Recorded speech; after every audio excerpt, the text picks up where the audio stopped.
Three, two. Hey, good morning, good afternoon, and good night. Welcome back to VIOC in Action. We're here hanging out. Well, we're here today with Mr. Leon Hunt. This has been a quite interesting time as we're going through our quote unquote pandemic episodes across the world. We're just not the only one being affected from it. But VIOC in Action, we like to get a good point of view of how our athletes and coaches and administration are dealing with the situation. Because let me tell you, when I was an athlete, I could not sit down one place. I had to been up and out. You can't lock me in the house, and even if you do, you just catch me doing some type of push-ups, running in place, some type of stairs, even reading like something. You just can't hold me down, man. So that's how much I used to like or love my training aspect of track and field, and even gave me a good time to look over on some other sports and learn about things. But definitely use your time wisely during this quote unquote pandemic. But it's all cool. So today's show, of course, just like any other show, it's a very special show. Um, and we got a young athlete here today. Great story ahead of the time. Of course, I got a chance to talk to the athlete beforehand, but I'm not gonna spill everything. So today, I'd like to introduce to you guys Mr. Deion Warner Pruitt. Mr. Deion, how's it going? Yes, good morning, good afternoon. I'm all right. How you doing? Hey man, everything is blessed. Everything is blessed. So, welcome to the show. This is VIOC in Action, Virgin Island Olympic Committee in Action. And we are the sports show. So, pretty much on this show, what we do is we like to highlight our Virgin Island athletes. Whatever they got going on, we like to highlight them. And here's the situation. So, most of the time, many of our athletes, you read about them in the paper. Great. I like to see our athletes in the paper. But here's the thing, we never get a chance to put a voice next to our athletes. So this is why the show is here. So we get to read about you in the paper. I know we get to hear from you directly. So this is the Yeah, this platform. is go ahead. I'm sorry. No, no, no. So I was saying like this is the platform for our athletes in itself to get another view at it, so our listeners could be like, oh, that's who that is out there. That's the guy who knocked out the man in the third round. Yeah, Mr. Dion. Yeah, that's him right there. All right. So, Mr. Dion, so tell us about yourself, man. Who you are, where you're from, and how everything started. Yeah, my name's Deion Warner Pruitt. Represent the Virgin Islands for boxing, the boxing team, and light heavyweight. Been boxing competitively for going on 4 years now, and I love the sport. I love being able to represent the Virgin Islands, and yeah, just been enjoying the journey and the process and everything that's coming with it. Well, when you said the word boxing, you kind of got some big gloves to fill. I would have said shoes, but boxing is more of gloves. Um, so you kind of got some big gloves to fill with. The Hawk, Mr. Julius, the Hawk Jackson out there. I seen a highlight video of the Hawk, right? Man, the dude was smooth, man. Like I seen a clip. It was like maybe like a 5 minute clip with just all of his highlights, and the dude was so swift inside the ring. I'm like, dang, like this dude is good, right? Yeah, But yeah. yeah, man, you got some big gloves to fill. You definitely gonna need the wing up there. So I mean, shoot, you halfway. Um, so let me see. When did boxing start for you though? Like, how far back did that started?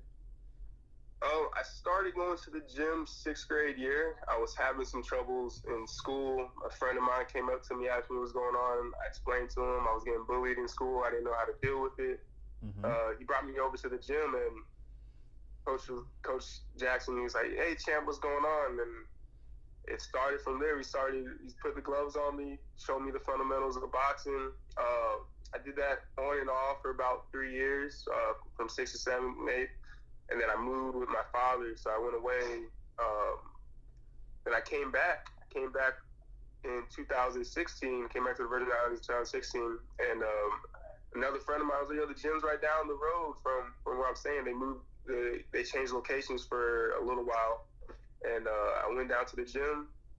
Coach remembered me, and I put on the gloves and said, "All right, I want to actually try to see how far I can go with this," and been with it ever since. Okay, so from '08 to 16. So let me ask you. So how effective do you think that? Because you know, bullying is a big thing in our society now. But I think Yeah. it's a thing that kind of everybody kind of go through one way or another, going through grade school. Um, well, I never really had to deal with cyberbullying because we didn't have cyber back in the day like that. Which mean that was like 20 odd years ago. But um, so you say you went there and it's like, look, I was getting bullied, so you want to find out how to defend yourself. So how effective do you think that is for some of our young athletes now to kind of choose that direction to go to athletics in a sense of handling their bully situations? Well, the thing is, it's a misleading concept as far as like, all right, you're learning the box to go and defend yourself. I realized when I built that confidence, like I knew I could handle myself as far as like if anybody tries to harm me physically, I knew I could handle myself, and it kind of like changed my whole way of looking at things. And like if I had anybody that did come at me and was getting overly aggressive, I knew how to handle that situation. I could de-escalate that situation verbally. I didn't have to get physical with anybody, and that's one thing that is kind of left out. But that's what the boxing gym taught me, and that those foundations, I mean, those principles that I learned from the boxing gym, not only helped me with the bullying, but any other type of conflict situation I had in life, I Mm-hmm. didn't have to get physical with anybody. I could just verbally de-escalate the situation. No, that's amazing. Because definitely, many people would think that, yeah, because I'm getting bullied, let me go in there, learn how to box. So now I'm going out there, and then you become a bully. But ideally, like you said, you learn the principles of it, and it's like, oh, actually, no, this is the way how it should be done, and the way how to handle myself. So that's good. So don't want to get the young listeners confused on how the situation is. So that's cool, and I'm pretty sure if if if then now you're in the gym, you probably see some of the young kids come in now that maybe had your situation back then now. Mm-hmm. All right, so let me ask you. So now at the let me see. So you came back to the Virgin Islands in 2016. Um, so in the gap of 2008 to the 16, what kind of happened there? So I left the Virgin Islands in 2011. Went to Mm-hmm. school in the states with my father, and after that, after going to school and I had a couple personal things going on, I Mm-hmm. decided to start traveling, and I ended up going broke in the Virgin Islands, and I got family here. My grandmother was here, so I stayed with my grandmother for a while, and Mm-hmm. I started, helping her around the house and stuff like that. A friend came up to me and he was like, "There's a boxing gyms down the road." I went there for about a year, and in between that, well, I've still been there, but in between that first year, the boxing gym helped me out so much. They not only did like JD, our other head coach, gave me a job with him, but the other part of the boxing association helped me get a job with South, and I still have that job today. Mm-hmm. And they've been really supportive for my whole career, amateur career, and just just giving me that family love that some of our brothers and sisters don't necessarily get at home. They've always been able to give that to Right, me, right. so I've always wanted to be able to put that same energy back. The gym did so much for me. I feel like it's just something I want to do as far as like giving that back to the rest of the community and the children that do come to the gym, that I'm able to positively affect, and you know No, I think that's great, man. One thing you'll find with in any other discipline of sports is that it is like a family. You know, you're is many different backgrounds that come together for one mission, not just to win, but you're there as a team, and you guys build and you guys support each other. And like I said, it like that support system there is like, man, like how can you not know somebody forever, a stranger, and they treat you just like a brother or sisters out there. Um, and it's something that y'all enjoy doing together. So creating that brotherhood and going on that path. So definitely within the athletics organizations is a place for everybody out there that if you don't have something at home, we definitely would have that support for you guys on top of a sports team. And I think you grow up having like those lessons, like somebody who never been a part of a team probably don't really understand. And Uh, you kind of see that in some situations as you go through life too. So I see like so with you for boxing, with me track and field and basketball. So that's great. I like that. it is. Um, so now that you came back to the Voyage now within you say within 2016 to 17 and been going for a year, like what was the thing that made you wanted to take boxing to the next step? Because I mean, just like any other sport, is like some cutoff line of like, I ain't really that good at it, or man, it's gonna take too long for me to do this, or like I don't really have any goals or journeys or motivation. So, what was it that made you want to take boxing so seriously, even being away from it from X amount of time? A couple things. I think the first one was a really close friend of mine, another boxer of the Virgin Islands, a brother of mine. Clayton was getting ready for the Olympics when I started coming back, Okay. and Clayton was just a really positive role model, and just how he carried himself. I admired him for that, Okay. And he got back from the Olympics, and he gave me his boxing shoes that he used in the Olympics. He had the same size shoe. He gave me. I ended up giving those shoes away to another boxer too, but So wait, I used those wait, boxing shoes you for get about it 2 the way years. the man give you his shoes and then you get a man shoes away. Well, we got to pass down the shoes. We pass Hey, down I still pass down my shoes to other people too. As I I get something know, new. but Yeah, those are like the gold, well, not golden gloves, but it's like, you know what I'm saying? Like it's such a yeah. great item to have. Like, hey, bro, man, Dion, man, I'm boxing these in 2016 Rio Olympics, and I want you to have these, and you could put this up in your house and blah blah blah. And you like, yeah, yeah, cool, safe. Next thing you know, next week the man give the shoe down to somebody. Hey, Clayton, I hope you listening. Nah, it's not like that. It's not like that. It's All not right, like that. It's cool, more of cool. like it kind of the shoes. It made so much of. It's like you get those new shoes. Like, all right, yeah, man, these shoes about to make me jump 20 feet in the air. That's how it made me feel, from the inside. And when I gave those shoes to the next guy, he felt the same thing. So it's to keep that energy and that love going.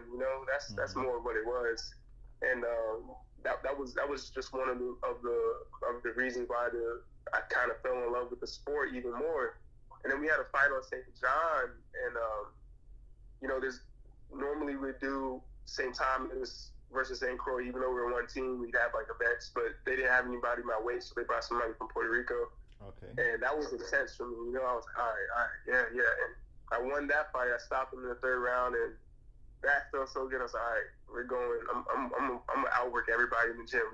I'm gonna do this. Like And this is still 2016 after the return, like late 2016. yeah, that was late 2016. Okay. I don't know exactly what month, but Okay, no, that's fine. probably That's around fine. Just like trying to get a October. timeline correct. Okay. Yeah. So the dude came over from Puerto Rico. Nobody was in your class. Then so now at this point you like, okay, well, shoots. I think I could kind of take this here somewhere. Then like I could see where it's going. Yeah, yeah, All right, so that was the end of 2016. Like you said, it was the end of Olympic year. 2017 is usually, well, actually, let me take this time to explain to people how the Olympiad years work. So every 4 years, as we know, is Olympics, right? um, yeah. so 2016 happened. That was the Olympic year. 2017 is an off year. And what off year usually mean is that whether discipline or sport that you have your individual championships. So it's not usually games. It's usually just the individual sport championships. Then the next year after that, you have the CAC games. The CAC. So our region is called CAC. We'll have our games in whatever country is in. That's the one when you include, of course, all the other sports in, but just in the CAC region. Then the third year out, we got the Pan American Games. The Pan American Games is the whole Western Hemisphere. So we have Canada, America, Central America, Caribbean, and South America. All the whole side of the country, well, the whole side of this world in one area competing for the official Olympic qualifier, which I like to call the Pan American Games. And that's a difficult one because, like we are a small country, but we gotta go against America and Canada and Mexico and Brazil, and it's good because for some reason, being fun to watch now, you always kind of get through the rounds. Like no matter what, we like everybody fun to watch, and we just produce so much great athletes that when we get to these big games, we don't let those numbers frighten us. So we at Not least at all. get through. Always at least get through the first round, and if it's some to the semis and to the finals. But we always kind of get through those rounds, and for us to have a small country, we definitely support each other in a sense of like that because it is difficult to be a small country with less resources and still be able to go that far in those big games. And then, of course, the fourth year, just as this year, is Olympics. All right, so back now, 2017. Tell us what's going on. So 2017 was like that build up year, and then boom, we got hit with the two hurricanes, and that really slowed down Oh everything. yeah. But Mm-hmm. it's kind of similar to this situation as far as like the gym Pandemic. not being open and the training and like having to put in your work at by yourself at home, whether it's push-ups or your shadow boxing. Boxing, you could do certain stuff Yeah. and not necessarily have to be in the gym. So that's a good comparison. Us with the hurricane back then and us with the pandemic now. At the hurricane situation, roof blow off, nobody gonna water, lights, the whole thing. Like, I'm saying, trees down every place, especially this last for Maria. And not being able to box, of course, the place looked different. It's like, man, like look at this place, like what the heck came through here, right? And having to wait until the time it takes to rebuild. So, in that time that it took to rebuild, what were you doing then? Because as I mentioned before the show, I mean during at the beginning of the show, our athletes, we can't keep still. So although we know we got natural disaster going on, we still want to be doing something. Like resting is not one of our things, although it's one of the best things. But we had a hearing. So what were you doing to pretty much stay in shape or keep your mind off of it? Because I mean, you come outside and you like, man, like look at this world. You know what I'm saying? So in 2017, what did you do during that? Well, I guess after the hurricane. After the hurricane, yeah, man. Actually, I put a lot of time in, like how you were saying. Like I had so many. I'm a book collector, right? So I like to collect like there's some nice books. I've never had time to read them, and I did like 5 books in like 3 months, like 5 big books in 3 months. I was weightlifting a lot. My uncle has like a bunch of weights in his room, and I putting on the weights, hitting the squats, hitting everything. So I was still in the gym training. I couldn't really rest that much. I was still running every once in a while. I was in Paradise Point. It's a really steep hill that we have. I was in Paradise Point. I'm still training. I still doing a lot of strength conditioning and a lot of reading. Still taking advantage of the situation. My meal was I had protein powder. We had so much oatmeal. I throw the protein powder in the oatmeal, amino acids. I still had a multivitamin and like moringa tea, and that was for Mm. breakfast, lunch, and dinner, man, for a couple of Yeah, months. yeah, yeah. Yeah, so I put on a lot of muscle, and when I got back in the gym, I shredded it off, but I kept the strength, man. So I took advantage of the time, and just helping around in the community too. So, And not only did that, helping around the community, doing cleanups and stuff like that, help mm-hmm. myself. I mean, help the community, but it helped myself as well. As far as like, man, it just feels good to be able to give back. Whether it's not always money, but the time. There it is. All right, so let me tell you what. Let's take a quick commercial break, and we'll be right back in VIOC action, talking with my main man with the hard left and right hook, Mr. Deion. Yes, I.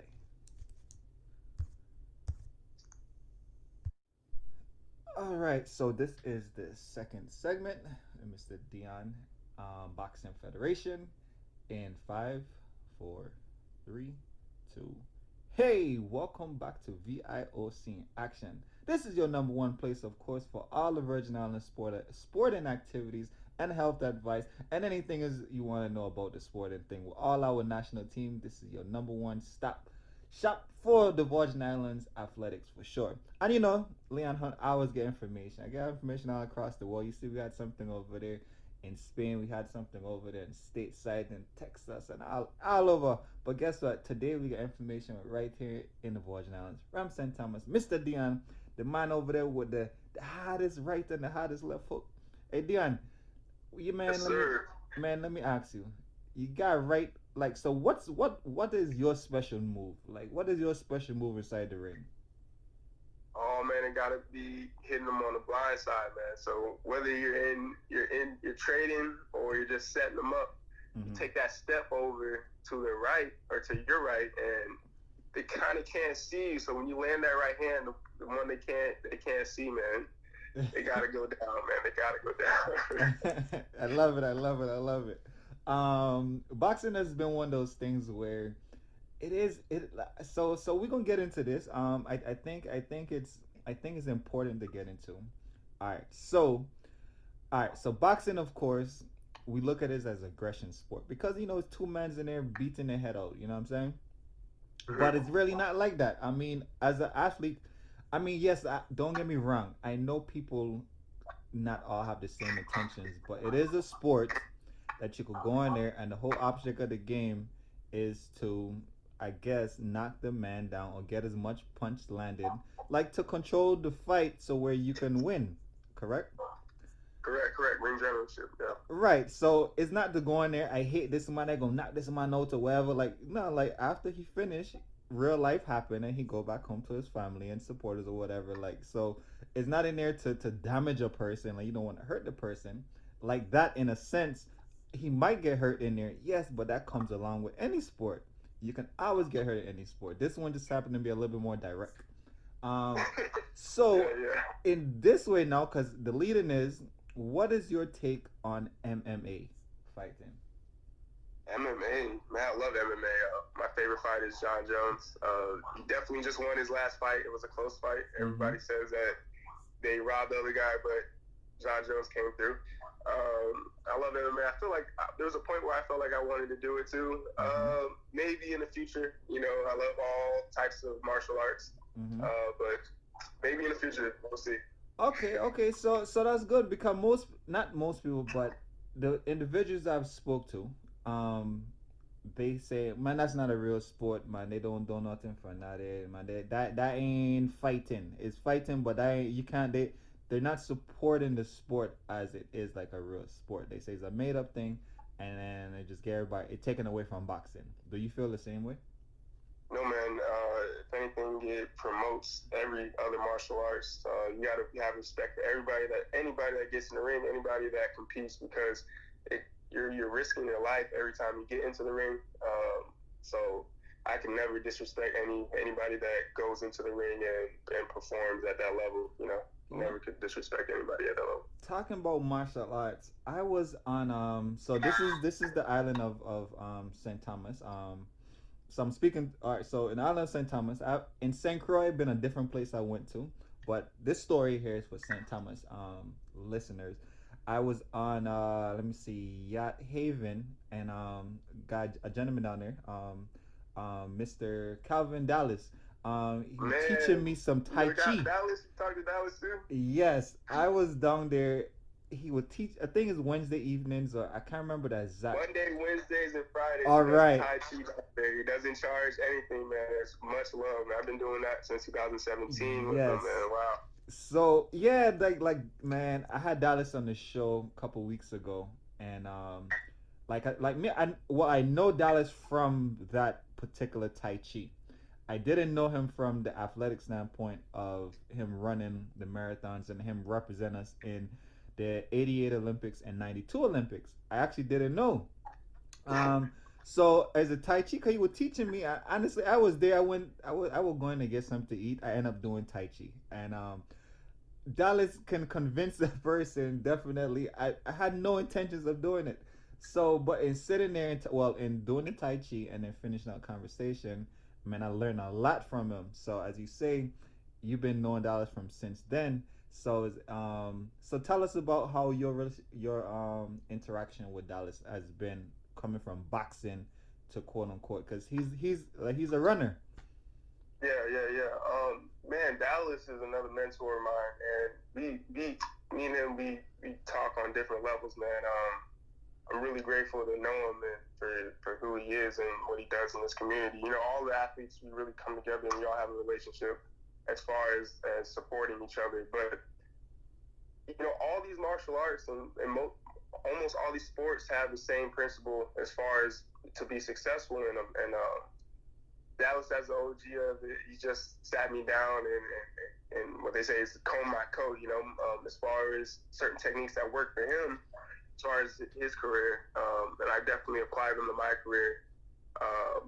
One thing was psychocybernetics, or And seeing the fight before it happens, training by visualizing. You know, not you don't necessarily have to be in the gym physically, but you can mentally see yourself in the gym, and you'll get, and this is proven, you'll get just as much as far as like learning. You'll learn just as much from seeing yourself doing it as for doing it